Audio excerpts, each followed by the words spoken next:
Gaza est toujours plongée dans une grave crise alimentaire. La France a largué plusieurs tonnes d'aide humanitaire au-dessus du territoire palestinien. D'autres pays ont fait de même. Mais cette méthode est contestée par les ONG qui la jugent dangereuse et insuffisante. C'est le premier largage français. 10 tonnes de vivres ont été parachutées sur la bande de Gaza vendredi 1er août.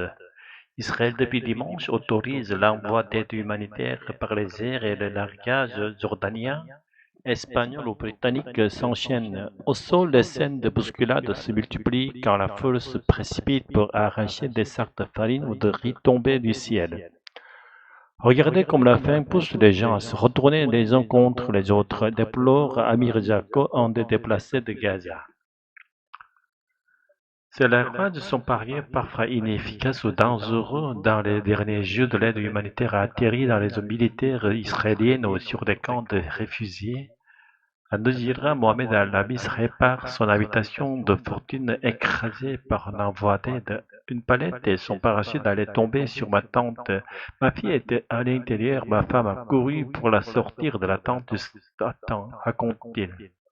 Parfois, c'est dans la Méditerranée que tombent les largages, poussant des Gazaouis à se mettre à l'eau pour sauver ce qui peut l'être. J'ai failli me noyer, mais je l'ai fait pour mon garçon. Il m'a fait promettre de trouver quelque chose à manger, et voilà ces paquets de biscuits, exprime mon Gazaoui. Une aide alimentaire bien insuffisante pour les ONG. Du côté des ONG comme des Nations Unies, on affirme que ce ne sont pas quelques avions qui vont résoudre la situation de famine criante que connaissent 2 millions de Gazaouis. Pour Antoine Renard, directeur du Programme alimentaire mondial Palestine, c'est une goutte d'eau dans l'océan. Un avion va pouvoir livrer 7 parcelles, un camion va pouvoir livrer 14 parcelles. Ces avions sont plus, je dirais, un cri d'alarme sur le fait que la population de Gaza a besoin d'assistance, mais ils ne sont pas une solution pour arriver avec un volume d'assistance, affirme-t-il. Jeudi, une centaine de camions se sont entrés dans l'enclave palestinienne alors qu'il en faudrait 500 par jour. Des camions ont été pris d'assaut et pillés par des habitants désespérés quand ils ne sont pas détournés par des gangs. Malgré des pauses dans les opérations militaires, l'armée israélienne n'est jamais très loin. Depuis la fin mai, selon l'ONU, 1373 Palestiniens ont été tués alors qu'ils allaient chercher de la nourriture. New York est de nouveau sous les eaux. Des pluies torrentielles ont inondé les rues et les stations de métro de la ville vendredi 1er août. De nombreux dégâts ont eu lieu en seulement quelques minutes. Un phénomène de plus en plus fréquent aux États-Unis.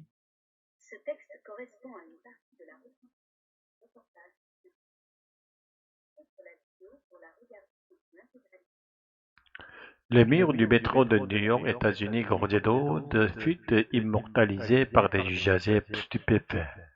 Ces lignes souterraines de la première puissance mondiale ont été inondées par des pluies torrentielles alors que nous sommes plusieurs mètres sous terre. L'eau s'est aussi infiltrée par des plafonds. Dans les rames, c'est un peu comme si vous n'étiez pas dans le métro mais à l'extérieur. De haut, d'ailleurs, en vidéaste amateur se demande si ce ne sont pas les chutes de Niagara. New York, Pennsylvanie ou encore Maryland, plusieurs États ont été touchés par ces crues éclairs. Dans le Queens, un conducteur est réfugié sur le toit de sa voiture et les habitants sont étonnés par la soudaineté de ces inondations. Un enfant de 13 ans décédé. Certaines routes submergées ont cédé sous le poids de l'eau, comme dans l'Ohio, des véhicules en errance et des maisons inaccessibles. Je suis inquiète avec tout ça et pour mes animaux, c'est là que nous vivons et que nous dormons, témoigne une habitante et son fils. L'état d'urgence est désormais levé dans les régions du nord-est américain, mais un enfant de 13 ans est décédé, emporté dans une canalisation d'égout.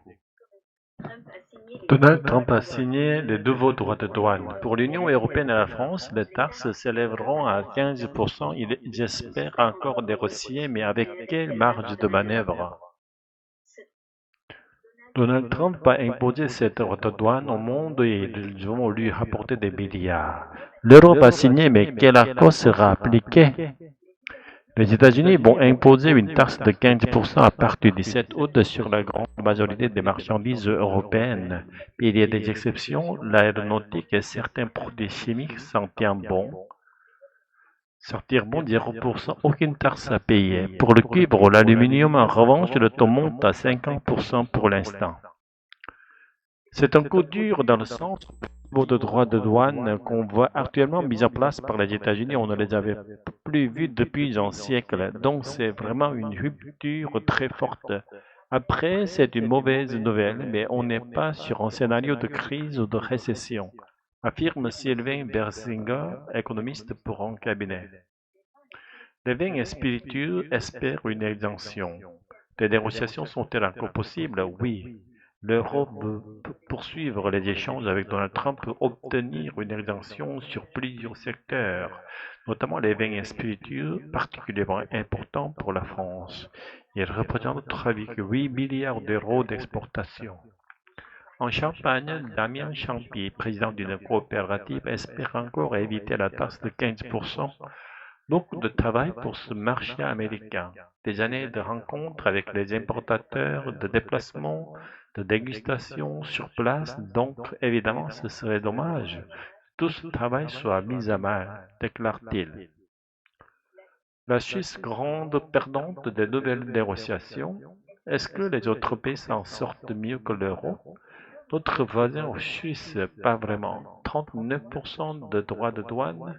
Les producteurs de fromage de tête et de moine a pris un coup sur la tête en apprenant la nouvelle.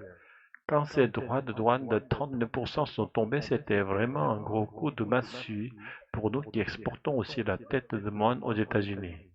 D'autres pays sont encore plus taxés comme la Chine, 55%, celui qui s'en sort le mieux, le Royaume-Uni, 8% seulement, inférieur à ce qu'a obtenu l'Europe. Donald Trump aura dicté les règles de jeu à tous, imposé des conditions commerciales au monde entier. La rémunération du livret A est tombée vendredi 1er août à 1,7%. En 7 mois, elle aura été quasiment divisée par deux. Comment l'expliquer? Est-il toujours intéressant de placer ses économies dessus? Il est le plus connu des comptes d'épargne. 4 Français sur 5 en ont un. Pour beaucoup, le livret A est aujourd'hui plus une tirelire qu'un placement intéressant. Je le remplis, je le laisse de côté, mais ponctuellement, je prends dessus pour de gros achats. Achim en usager. Je suis encore étudiante, donc c'est tout surtout quand mes grands-parents me donnent un peu d'argent que je les mets sur mon livret A, mais ça n'a pas encore une grande utilité, admet une cliente. Si l'on a besoin, c'est un petit matelas, plaisante une autre. Vendredi 1er août, le taux d'intérêt du livret A est passé de 2,4 à 1,7%. En clair, les détenteurs du livret A gagnent moins en y plaçant leur argent. Les Français ont en moyenne 7 500 euros dessus. Avec l'ancien taux, cette somme générerait 225 euros d'intérêt par an. Désormais, ce sera 172 euros, soit 63 euros de moins. Certaines précipitent l'assurance vie. De quoi refroidir Patrick épargnant de 100 ans, 60 ans. Je l'ai rouvert il y a 3 ans puisque le taux était très intéressant. Aujourd'hui, je pense en garder une partie sur le livret A et le reste le diversifier. Le livret A est-il toujours rentable? Concrètement, oui. Le nouveau taux reste supérieur à l'inflation, donc les épargnants continuent à gagner de l'argent, mais beaucoup préfèrent désormais l'assurance vie. En un an, le montant total déposé par les Français a doublé. L'assurance vie au mois de juin a fait un très beau résultat. 5 milliards d'euros de collecte nette, 97 milliards d'euros de cotisations brutes depuis le début de l'année. Oui, les Français ont compris que l'assurance vie était un peu plus intéressante que le livret A. Il y a une bascule de l'épargne de court terme vers une épargne de moyen et long terme, estime Philippe Crével, directeur général du Cercle de l'épargne. Contrairement à l'assurance vie, l'argent du livret A est accessible à tout moment et les intérêts ne sont pas taxés.